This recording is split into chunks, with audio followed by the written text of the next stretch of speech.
Shalom Aleichem. Bapak Yahweh memberkati saudara-saudara sekalian. Haleluya. Malam hari ini, Bapak Ibu Saudara sekalian, tidak terasa kita sudah ada di hari ke-10 dari bulan ke-7 yang adalah bulan Tisri. Dan hari ini saudara, kita ada di tempat ini untuk bersama-sama merayakan satu hari raya, yaitu hari raya yang ke-6 yang disebut dengan hari raya Yom Kippur. Yom Kippur dikenal juga dengan hari penebusan dan hari pendamaian.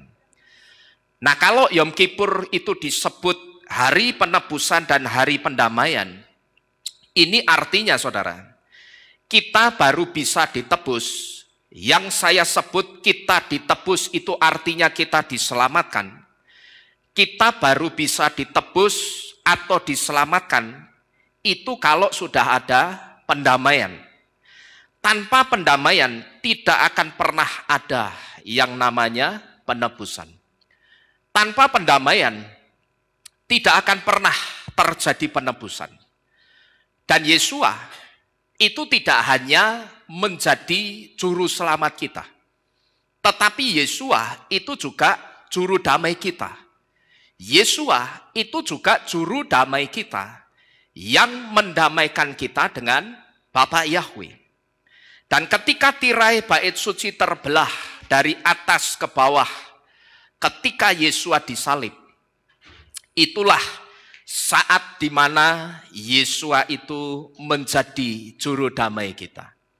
Ketika tirai bait suci terbelahnya dari atas ke bawah, bukan dari bawah ke atas. Sebetulnya itulah saat di mana Yesua itu menjadi juru damai kita.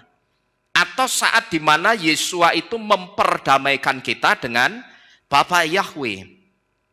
Jadi melalui Yom Kippur yang adalah hari penebusan dan pendamaian ini saudara, kita tahu bahwa keselamatan yang kita terima atau keselamatan yang kita miliki sekarang ini, itu semata-mata karena Yesua yang mendamaikan kita dengan Bapa Yahweh. Nah, ini yang harus kita pegang baik-baik.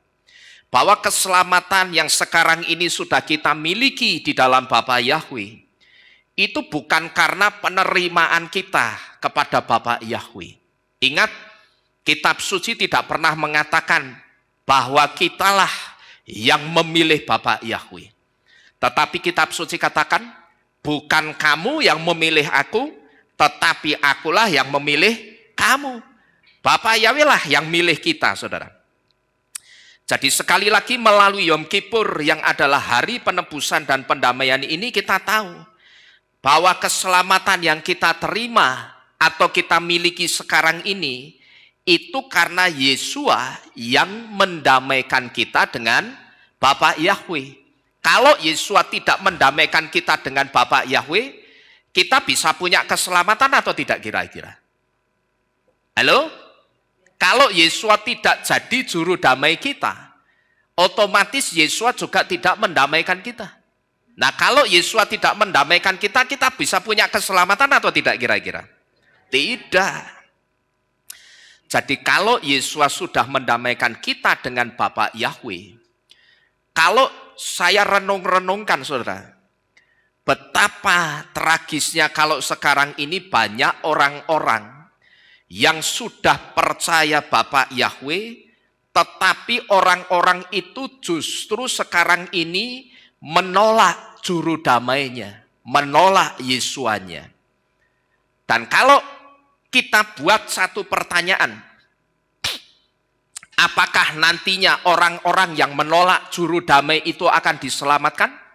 Saya berani pastikan orang-orang yang sekarang ini sudah percaya Bapa Yahweh, tetapi mereka justru menolak Yesua dengan alasan atau dalil apapun, orang-orang itu tidak akan pernah diselamatkan Yesua ketika Yesua datang nanti. Nah, bagaimana mau diselamatkan? Kalau dengan juru damainya sendiri dia menolak, bagaimana orang itu bisa diselamatkan? Karena otomatis ketika orang itu menolak sang juru damainya, berarti dia juga menolak pendamaiannya dengan Bapa Yahweh. Itu juga ditolak. Sekalipun orangnya mengatakan begini, oh kalau pendamaiannya tidak saya tolak, buktinya saya juga merayakan Yom Kippur, yang adalah hari pendamaian dan penebusan. Sekalipun orang itu mengatakan demikian, tetapi ketika dia menolak Yesua sang juru damainya, secara otomatis pendamaiannya dengan Bapa Yahweh itu juga akan gugur. Orang itu boleh saja mengatakan, yang aku tolak itu hanya Yesuanya. Karena bagiku Yesua itu bukan Tuhan, bukan Elohim. Tapi kalau pendamaiannya aku terima, itu katamu. Tapi kata Yesua tidak seperti itu. Kamu menolak aku, itu artinya kamu juga menolak pendamaian yang aku lakukan dengan tubuhku yang aku korbankan, supaya kamu bisa berdamai dengan Bapakku Yahweh. Jadi, kalau saya renungkan betapa tragisnya, kalau sekarang ini banyak orang-orang yang sudah percaya Bapak Yahweh, tapi justru orang-orang yang sudah percaya Bapak Yahweh itu saya perhatikan imannya bukan semakin maju dalam pengajaran-pengajaran yang benar, tetapi malah justru semakin mundur imannya. Ketika orang itu menolak Yesua, itulah yang saya sebut dengan kemunduran imannya. Dan tentu saja bisa saya pastikan ketika orang itu menolak Yesua, dia tidak akan pernah menerima keselamatan. Malam hari ini saudara-saudara sekalian, di dalam perayaan Yom Kippur, kita akan bersama-sama merenungkan satu firman Elohim yang akan berbicara tentang Yahweh El-Rahum. Yahweh yang berbelas kasihan. Mari kita bersama-sama membuka kitab suci kita di dalam kitab Tehillim atau kitab Mazmur pasal ke-67 ayat yang kedua sebagai dasar firman Elohim yang akan kita dengar pada malam hari ini. Kitab Tehillim atau Mazmur pasal ke-67 ayat yang kedua, yang bawa kitab suci semuanya dibuka. Kita baca bersama-sama Tehillim Mazmur 67 ayat yang kedua. Sudah ketemu semua? Kita baca Alef Bet Gimel. Kiranya Elohim berbelas kasihan kepada kita dan memberkati kita dan menyinarkan wajahnya kepada kita. Amin. Haleluya. Nah, saudara-saudara sekalian, kalau kita berbicara tentang belas kasihan, ini artinya juga secara tidak langsung kita itu sedang minta pengampunan. Sekali lagi saya ulangi. Kalau kitab Tehillim atau kitab Mazmur pasal 67 ayat 2 ini sedang berbicara tentang belas kasihan. Dan malam hari ini kita juga sedang berbicara tentang satu di antara kebesaran dan keagungannya Bapa Yahweh yang disebut dengan Yahweh El-Rahum, yang artinya Yahweh yang berbelas kasihan. Secara tidak langsung, sebetulnya kita itu juga sedang minta pengampunan. Dan adanya kita minta pengampunan itu karena kita menyadari satu fakta, bahwa sebagai manusia tidak ada di antara kita yang tidak pernah jatuh di dalam dosa. Tidak ada di antara kita yang kebal dengan dosa. Kenapa kok tidak ada satupun manusia yang kebal dengan dosa itu? Kenapa? Sekalipun orang itu katakanlah dia orang yang betul-betul menyucikan dirinya, biasanya itu dilakukan oleh siapa, saudara? Seorang pertapa. Seorang pertapa kan biasanya dia akan menyucikan dirinya. Bagi orang itu, ketika dia melakukan penyucian kepada dirinya sebelum masuk ke pertapaan untuk mencari Tuhan, tetap saya katakan tidak ada satu orang pun di dunia ini yang kebal terhadap dosa. Dan otomatis kalau tidak ada orang yang kebal dengan dosa, itu artinya juga tidak ada orang yang tidak pernah jatuh di dalam dosa. Kenapa kok tidak ada orang yang kebal dengan dosa itu? Kenapa? Karena begitu manusia pertama yang bernama Adam kehilangan jubah terang karena kejatuhannya, sejak saat itu manusia itu jadi rentan terhadap dosa. Sejak manusia pertama yang namanya Adam kehilangan katnot or atau jubah terang kemuliaannya Bapa Yahweh yang menutupi atau menyelubungi tubuh mereka, sehingga saat itu mereka tidak pernah mengenal yang namanya malu karena ketelanjangan. Tapi begitu katnot or atau jubah terang kemuliaannya Bapa Yahweh itu hilang ketika mereka jatuh dalam dosa, sejak saat itu manusia-manusia setelah Adam otomatis jadi manusia-manusia atau orang-orang yang rentan terhadap dosa. Rentan itu artinya apa? Rentan itu artinya mudah jatuh di dalam dosa. Nah, maka inilah saudara kenapa kita itu membutuhkan rahum atau membutuhkan rahamim atau membutuhkan belas kasihannya Bapa Yahweh. Nah, saudara-saudara sekalian, rahamim itu dari kata rahum yang artinya belas kasihan. Rahamim itu dari kata rahum yang artinya belas kasihan. Nah, kalau rahum itu sifatnya Elohim atau sifatnya Bapa Yahweh yang penuh dengan belas kasihan. Kalau rahamim itu artinya belas kasihan, kalau rahum itu sifatnya Bapa Yahweh yang penuh dengan belas kasihan. Dan rahum itu juga dari kata rehem yang artinya womb. Womb itu apa? Womb itu artinya apa ini? Rahim atau kandungan. Jadi kalau bahasa Indonesia menyebut kandungan itu dengan rahim, bahasa Ibraninya rahim apa itu? Rehem. Setiap orang yang ingin diampuni dosanya, pasti yang pertama-tama dia akan minta belas kasihan dari Bapa Yahweh. Setiap orang yang ingin diampuni dosanya itu pasti akan minta belas kasihannya Bapa Yahweh dulu.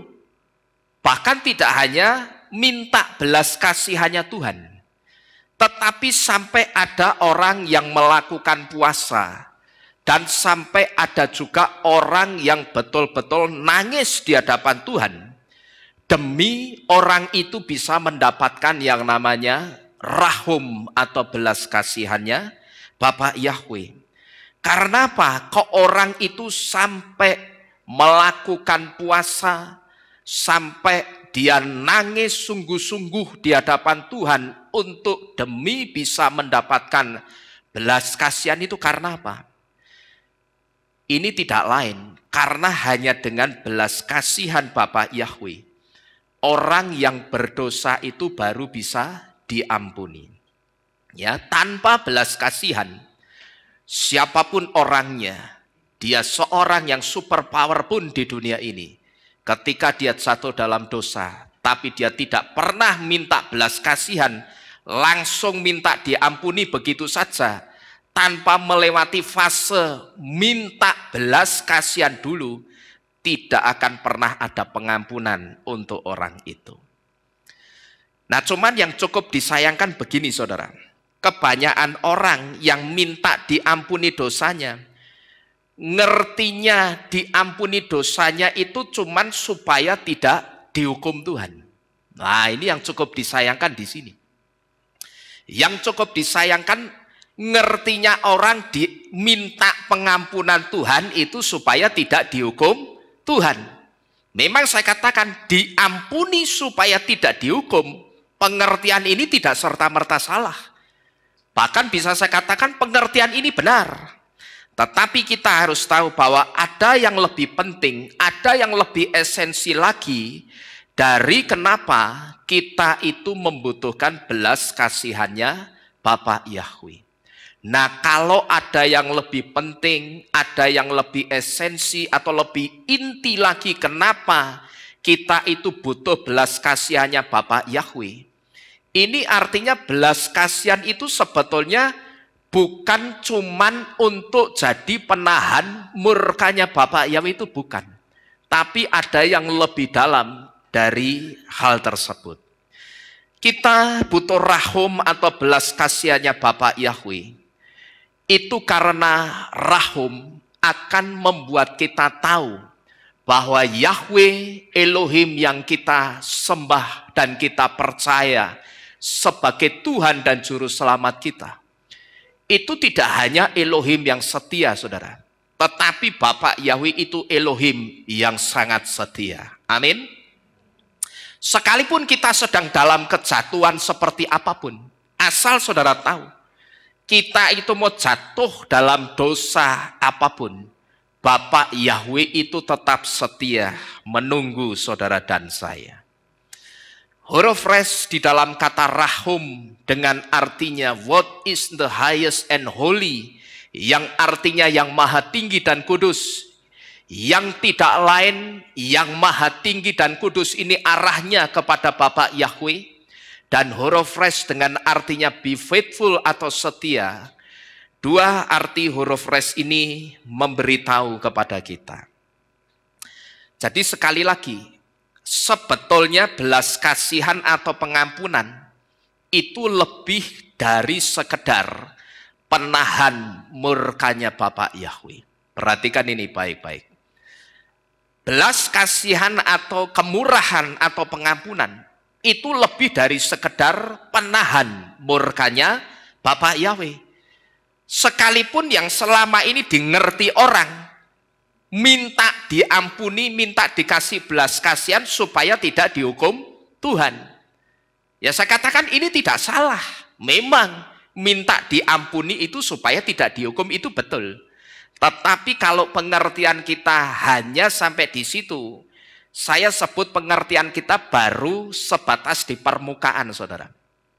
Karena belas kasihan dan kemurahan Bapa Yahweh itu sebetulnya juga untuk memberitahu kita, belas kasihan itu bukan sekedar penangkal atau penahan murka atau amarahnya Bapa Yahweh, tetapi belas kasihan itu akan membuat kita tahu bahwa Yahweh itu Elohim yang setia. Sekalipun kita sedang ada di dalam kejatuhan seperti apapun, Bapa Yahweh itu tidak pernah mempermasalahkan kejatuhan kita. Tetapi kalau saya katakan tidak pernah mempermasalahkan kejatuhan kita, bukan berarti kita boleh jatuh-jatuh terus dalam kejatuhan dosa yang sama. Karena kalau kita sudah ngerti itu dosa, itu tidak benar, kita jatuh terus. Berarti kita itu apa, saudara? Keledai. Yang seringkali keledai itu jatuh dalam kubangan yang sama. Gitu loh. Betul, bebal juga. Kalau sudah ngerti itu kubangan yang penuh dengan lumpur, nah jatuh-jatuh ke situ terus, berarti ini tidak sekedar bodoh, tetapi bebal. Saudara sudah ngerti ya? Bedanya bodoh sama bebal itu apa, ngerti ya? Kalau bodoh bagaimana coba? Saya pernah ngasih tahu di sini. Kalau bodoh masih bisa dipinterke. Tapi nek bebal digawe goblok ora iso, saudara. Ngerti, saudara? Jadi saking bebalnya dibikin goblok saja tidak bisa. Nah kalau dibikin goblok saja tidak bisa, apalagi dibikin pinter tidak bisa. Itu bedanya bodoh sama bebal. Nah jadi kalau kita sudah ngerti, bukan berarti Bapak Yahweh tidak mempermasalahkan kita. Itu artinya Bapak Yahweh itu bukan pribadi Tuhan yang penuduh, gitu loh saudara. Itu yang dimaksud tidak mempermasalahkan itu seperti itu. Jadi sekali lagi sebetulnya pengampunan itu lebih dari sekedar penahan murkanya Bapa Yahweh, tetapi lebih dalam. Rahum ada, itu untuk membuat kita tahu bahwa Tuhan yang kita sembah tidak sama dengan Tuhan-Tuhan yang lain. Dan Tuhan yang kita sembah, perlakuannya kepada kita ketika kita jatuh dalam dosa, itu tidak sama seperti manusia, teman-teman kita, atau bahkan mungkin sahabat-sahabat kita. Yang sekalipun dia sahabat kita, tetapi tidak jarang ketika kita sedang dalam kejatuhan, tidak jarang ada sahabat yang bukannya ngangkat kita, ngasih support kita, tapi justru apa? Ini apa ini gini nih? Nuduh. Kamu sih dadak begitu, dadak begini. Ya, atau kalau manusia kan begitu, saudara. Tapi kalau Bapak Yahweh, apa yang dia lakukan? Dia justru ulurkan tangannya. Dia katakan apa? Mari nak, ayo bangkit ya. Ini tanganku, ayo kamu bangkit. Ya tak tolong. Nah cuman seringkali yang tidak mau siapanya, saudara? Tidak mau ditolong itu siapanya? Manusianya. Ya toh? Maka Bapak Yahweh itu pernah ngomong sama orang-orang Israel apa?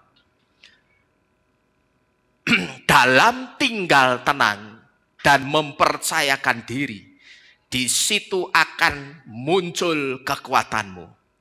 Tapi apakah ayatnya berhenti sampai di situ? Tidak. Ayatnya berlanjut ngomong apa? Tetapi kamu tidak menginginkannya, gitu loh. Dengan kata lain, ditolong kira gelem, gitu loh. Kamu ditolong enggak mau. Ya sebetulnya kalau ayat ini dikatakan dalam tinggal tenang terletak kekuatanmu, itu artinya tidak usah kemerungsung, di situ akan muncul hikmat dan kekuatan kita. Nah itu artinya kita itu disuruh pasrah gitu loh sama Bapak Yahweh. Nah ini sama, cuman orang Israel mau tidak saat itu, saudara? Tidak mau. Mereka justru milih apa? Justru milih untuk cari jalan pintas dengan caranya sendiri. Jadi sekali lagi, rahum atau belas kasihan itu ada. Itu supaya kita bisa melihat bahwa Tuhan yang kita sembah itu tidak sama dengan Tuhan yang lain. Rahum ada itu untuk memberitahu kita bahwa Yahweh itu Elohim yang setia, sekalipun kita sedang dalam kejatuhan seperti apapun. Bapak Yahweh itu justru dia setia menunggu tangannya yang diulurkan kepada kita. Tetapi seringkali justru kita yang tidak mau menyambut uluran tangan itu. Karena kita berpikir apa? Bapak Yahweh mengulurkan tangan ini jangan-jangan mau menghukum saya. Oh tidak. Tidak saudara. Tetapi dia ulurkan tangannya karena dia mau membantu mengangkat kita dari kejatuhan. Ini yang pertama kenapa kita membutuhkan rahum. Karena dari rahum itu kita tahu Tuhan kita adalah Tuhan yang setia. Kemudian yang kedua, kita butuh rahum karena rahum akan memutuskan rantai dosa yang mengikat kita.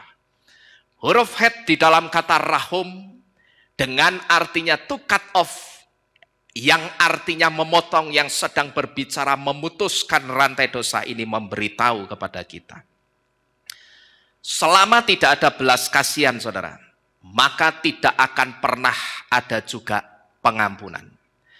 Dan ketika tidak ada pengampunan, rantai dosa itu akan tetap mengikat orang. Tetapi dengan belas kasihan, dengan rahum, dengan rahamim, dan dengan pengampunan dari Bapak Yahweh, maka rantai dosa itu akan diputus. Nah kalau dengan rahum, dengan belas kasihan, rantai dosa itu sekarang kita diberitahu rantai dosanya akan diputus. Maka saudara perhatikan baik-baik. Kalau saudara itu pernah merasa jatuh atau mungkin suatu saat saudara jatuh dalam dosa, lalu di situ saudara menyadari apa yang aku lakukan ini kan tidak benar ya. Dan ketika saudara sadari di situ, saudara merendahkan diri di hadapan Tuhan. Saudara minta belas kasihan dan kemurahannya Bapak Yahweh. Asal saudara tahu, begitu saudara minta belas kasihan, kemurahan, dan pengampunan, maka saat itu semua dosa-dosa yang mengikat itu betul-betul akan diputus. Dan sekarang perhatikan ini baik-baik. Kalau sudah betul-betul diputus, jangan pernah merasa berdosa terus. Tidak perlu merasa tertuduh terus. Karena apa? Karena perasaan terus-terusan tertuduh setelah kita melakukan pemberesan dengan Tuhan, saya bisa pastikan yang nuduh-nuduh itu pasti bapaknya para penuduh yang namanya setan. Nah, ini saudara perhatikan baik-baik. Sekali lagi, tidak ada di antara kita yang kebal dengan dosa. Tetapi saat kita jatuh dalam dosa, dan saat itu kita menyadari itu dosa, satu kesalahan, kita minta belas kasihan, kemurahan, dan pengampunan Bapa Yahweh. Bapa Yahweh mengampuni tidak saat itu? Mengampuni. Kalau sudah diampuni, jangan merasa berdosa terus. Hati-hati dengan perasaan yang menuduh kamu berdosa, kamu itu dosa, dosa-dosa kamu itu. Ya, karena saya bisa memastikan perasaan yang terus-terusan merasa tertuduh setelah saudara melakukan pemberesan dengan Tuhan. Perhatikan, setelah pemberesan dengan Tuhan, tapi kalau masih merasa tertuduh, saya bisa pastikan yang nuduh-nuduh terus itu bapaknya para penuduh yang namanya setan. Pertanyaannya, kenapa kok setan itu nuduh-nuduh terus itu, kenapa saudara? Karena setan itu sebetulnya sudah gagal menjatuhkan saudara lewat dosa, maka dia pakai cara yang kedua, yaitu tuduhan-tuduhan. Ketika kita jatuh dalam dosa dan saat itu kita menyadari, lalu kita minta pengampunan Tuhan, saat itu saudara, dosa kita itu sudah diputus dengan pengampunan. Nah, di sini sebetulnya kalau kita peka, kalau orang itu ngerti, begitu kita mendapatkan pengampunan ketika kita melakukan pemberesan dengan Tuhan, saat itu kita diampuni, asal saudara tahu, setan itu sudah gagal menjatuhkan kita, itu sudah gagal. Ya, dia gagal jatuhkan kita. Tapi kita harus ingat, setan itu punya banyak sifat. Satu di antaranya apa? Setan itu pantang menyerah. Dia tidak akan pernah berhenti berusaha menjatuhkan orang sebelum orang yang dia target untuk dijatuhkan betul-betul jatuh, dia tidak akan berhenti. Ya, kita mesti ingat, setan itu punya sifat pantang menyerah. Dia juga punya sifat yang solid. Setan itu tidak ribut, saudara. Sama teman-temannya antar setan itu tidak ribut. Saudara jangan salah berpikir. Kalau ada orang mengatakan perang santet, itu berarti perang antar setan. Salah. Perang santet itu bukan perang antar setan, tapi perang antar apa? Dukun, antar paranormal, bukan perang antar setan. Apakah setannya perang di udara? Tidak. Kitab suci katakan apa? Kalau setan dengan setan berperang, bagaimana kerajaannya itu mau ditegakkan? Gitu loh. Artinya kalau setan itu tidak bersatu, ekar libut sendiri, bagaimana kerajaannya setan itu bisa ditegakkan? Tidak bisa, saudara. Nah, itu setan yang saya sebut punya tim yang solid. Setan punya tim yang solid. Tapi dia juga punya satu sifat, pantang menyerah. Sebelum manusia yang dijatuhkan itu betul-betul jatuh, dia tidak akan pernah berhenti menjatuhkan orang itu. Maka ketika setan gagal menjatuhkan orang lewat dosa, dia pakai cara kedua yang namanya tuduhan-tuduhan. Nah, orang kalau dituduh terus, kecenderungannya akan apa? Biasanya apa? Kalau orang itu dituduh terus, kamu dosa itu. Kamu dosa. Ya toh, padahal orangnya sudah pemberesan dengan Tuhan belum? Sudah. Tapi kalau orang itu terus dituduh kamu itu dosa, lama-lama orang itu akan merasa tidak layak. Nah, kalau terus-terusan merasa tidak layak, biasanya disitulah awal mula orang itu meninggalkan Tuhan, saudara-saudara sekalian. Ya, dan ketika orang mulai meninggalkan Bapa Yahweh, sebetulnya itulah kejatuhan yang sesungguhnya itu. Ya, jadi bukan ketika orang itu jatuh dalam dosa, oh itu jatuh. Bukan, yaitu dosa. Tetapi kalau dosa, hanya jatuh dalam dosa, masih bisa dibenerin. Ya masih bisa diangkat. Tapi kalau sudah meninggalkan Bapa Yahweh, itu yang sangat sulit untuk dibetulkan lagi. Diangkat lagi sangat sulit. Jadi kejatuhan yang sesungguhnya justru bukan pada saat orang itu melakukan dosa itu, bukan. Ya, tetapi kejatuhan yang sesungguhnya itu justru ketika orang itu meninggalkan Tuhan dan tidak terjadi apa-apa. Itulah kejatuhan yang sesungguhnya. Karena apa? Saya sering memberitahu di tempat ini. Justru yang berkenan dalam segala hal itu seringkali yang selalu ada tantangannya, saudara. Ya, segala sesuatu yang berkenan itu mesti ada tantangannya. Tapi kalau tidak ada tantangannya, dengan kata lain tidak terjadi apa-apa, saudara mesti tanda tanya yang besar. Apakah Bapa Yahweh Tuhan itu masih berkenan kepadaku? Kalau masih ada tantangannya, berarti saudara itu masih diperhatikan Bapa Yahweh. Tapi ketika saudara meninggalkan Tuhan, tidak terjadi apa-apa. Jangan saudara berpikir, oh Bapak Yahweh ACC, ora popo, aku meninggalkan Tuhan. Siapa bilang? Bukan seperti itu. Karena justru kejatuhan yang sesungguhnya itu bukan ketika orangnya sedang melakukan dosa, tetapi justru ketika orang itu meninggalkan Tuhan, saudara-saudara sekalian. Jadi hati-hati dengan tuduhan-tuduhan yang mengatakan aku tidak layak. Ya, seringkali orang-orang yang jatuh dalam dosa itu ketika dia sudah pemberesan masih muncul pikiran-pikiran liar dalam pikirannya yang mengatakan apa? Aku tidak layak. Kalau sudah pemberesan dengan Tuhan, masih muncul pikiran-pikiran seperti itu, saya bisa pastikan yang nuduh itu setan, saudara-saudara sekalian. Kenapa setan pakai tuduhan-tuduhan? Ya karena dia sudah gagal. Jatuhkan saudara lewat dosa, maka dia jatuhkan sekarang lewat tuduhan-tuduhan. Kalau memang merasa tidak layak, ya jangan berbuat dosa lagi.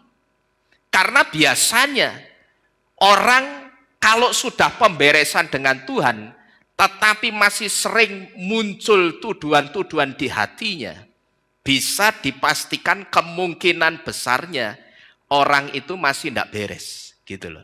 Ada yang tidak beres, dia masih melakukan kesalahan atau melakukan dosa. Tapi kalau coba setelah pemberesan dengan Tuhan, orang itu coba menyelidiki, apa jangan-jangan masih ada dosa ya yang aku lakukan. Tapi setelah diselidiki ternyata tidak ada, tapi kok dituduh terus, kok ada rasa tuduhan-tuduhan terus. Nah itu bisa dipastikan yang nuduh itu siapa? Setan. Nah saudara mesti hati-hati dengan tuduhan-tuduhan yang mengatakan aku tidak layak. Kemudian kenapa juga kita membutuhkan rahum? Kita membutuhkan rahum.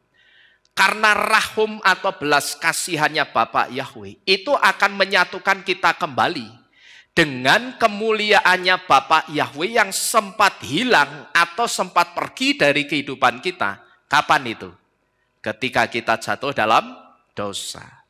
Huruf waw di dalam kata rahum dengan artinya put together, yang artinya menyatukan, dan artinya glory yang artinya kemuliaan ini memberitahu kita Dari dua arti ini saudara, ketika dirangkai, maka itu artinya rahum itu akan put together atau menyatukan kembali kemuliaannya Bapa Yahweh yang sempat hilang atau pergi dari kehidupan kita ketika kita jatuh di dalam dosa.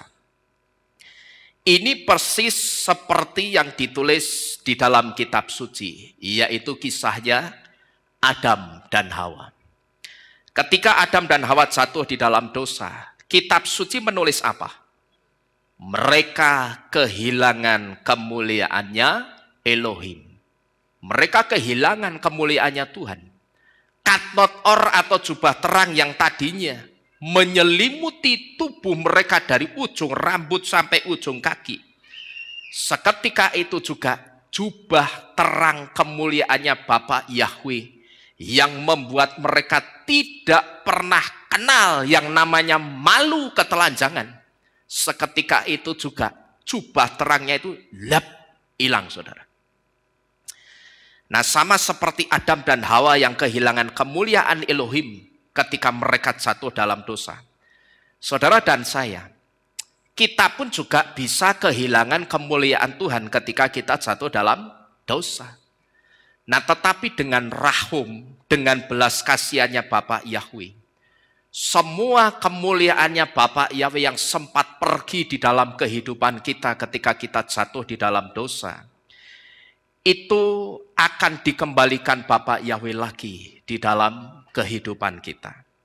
Jadi dengan kata lain saudara, belas kasihan itu sekali lagi tidak sekedar supaya tidak dihukum Tuhan, tetapi belas kasihan itu supaya ada pemulihan hubungan kita dengan Bapa Yahweh. Supaya hubungan kita bisa dipulihkan lagi dengan Bapa Yahweh. Nah, ini yang ketiga. Kemudian yang terakhir, kita membutuhkan rahum. Karena rahum akan menjadi penopang. Sehingga ketika rahum itu jadi penopang, ketika kita dalam kejatuhan seperti apapun, jatuhnya kita itu tidak akan membuat kita sampai terhempas. Maka di dalam kitab Tehillim atau Mazmur 37 ayat 23-24, sebetulnya ayat ini banyak disalah ucapkan oleh kekristenan. Ya, tetapi saya maklum karena kekristenan membaca dari terjemahan yang kurang tepat. Kalau biasanya kekristenan membaca Mazmur 37, 23, 24 itu dikatakan apa? Tuhan menetapkan langkah-langkah orang, kan gitu. Yang hidupnya berkenan kepadanya. Nah, ini kelanjutannya. Apabila dia jatuh tidak akan sampai, kalau Kristen apa? Tergeletak.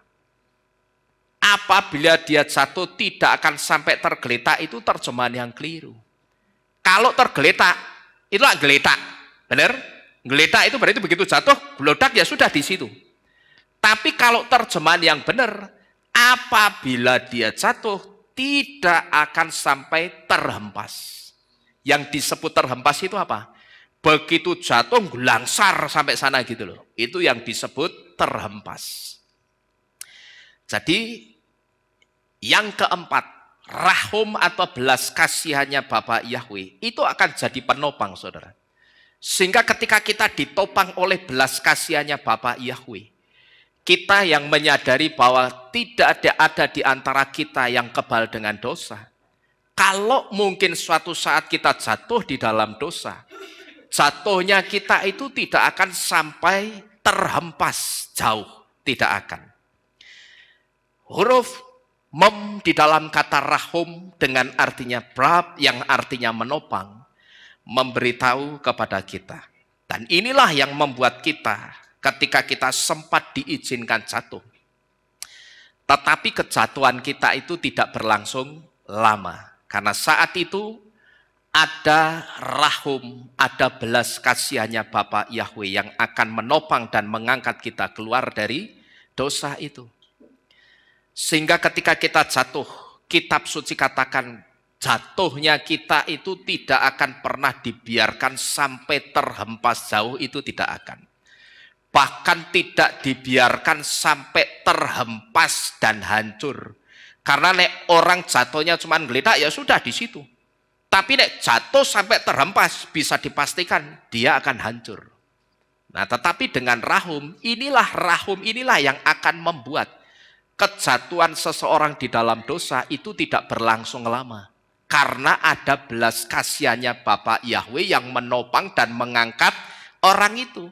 Jadi jatuh ya jatuh. Karena sekali lagi, tidak ada orang di dunia ini yang kebal dengan dosa. Kalau tidak ada yang kebal, berarti setiap orang bisa jatuh di dalam dosa atau tidak? Bisa. Tetapi jatuhnya orang-orang yang percaya Bapak Yahweh, sekalipun dia jatuh dalam kejatuhan dosa apapun, itu disebutkan tidak akan sampai terhempas. Inilah yang disebut kejatuhannya orang percaya itu biasanya tidak berlangsung lama. Karena ada belas kasihan yang menopang orang itu. Dan begitu ditopang, ya tidak hanya ditopang begini, tetapi juga akan diangkat, dipulihkan lagi. Kita coba baca sama-sama ayatnya. Di dalam kitab Tehillim, Mazmur 37 ayat 23 sampai 24 kita baca dalam terjemahan yang benar. Mazmur 37 ayat 23 sampai 24 kita baca sama-sama Bapak Ibu Saudara sekalian. Dengan suara yang keras supaya kita mendengarkan suara kita sendiri dan kita imani apa yang kita baca. Bapak Ibu Saudara ketemu semua? Kita baca bersama-sama. Sebab Yahweh menetapkan langkah-langkah orang yang hidupnya berkenan kepadanya. Apabila dia jatuh, tidak sampai apa itu? Terhempas, karena Yahweh menopang tangannya. Dengan kata lain, Bapak Yahweh menopang tangannya orang yang jatuh. Menopang kita anak-anaknya Bapak Yahweh yang jatuh itu dengan belas kasihannya, dengan rahumnya, atau dengan rahamim. Yang terakhir, Bapak Ibu Saudara sekalian, saya mengucapkan gemar hati Matofa. Saya percaya nama kita akan selalu dimeteraikan dengan baik sampai akhir di dalam kitab kehidupan. Amin. Kita bangkit berdiri. Bapak Ibu Saudara jabat tangan kanan kiri muka belakang, saudara katakan gemar hati Matofa. Haleluya.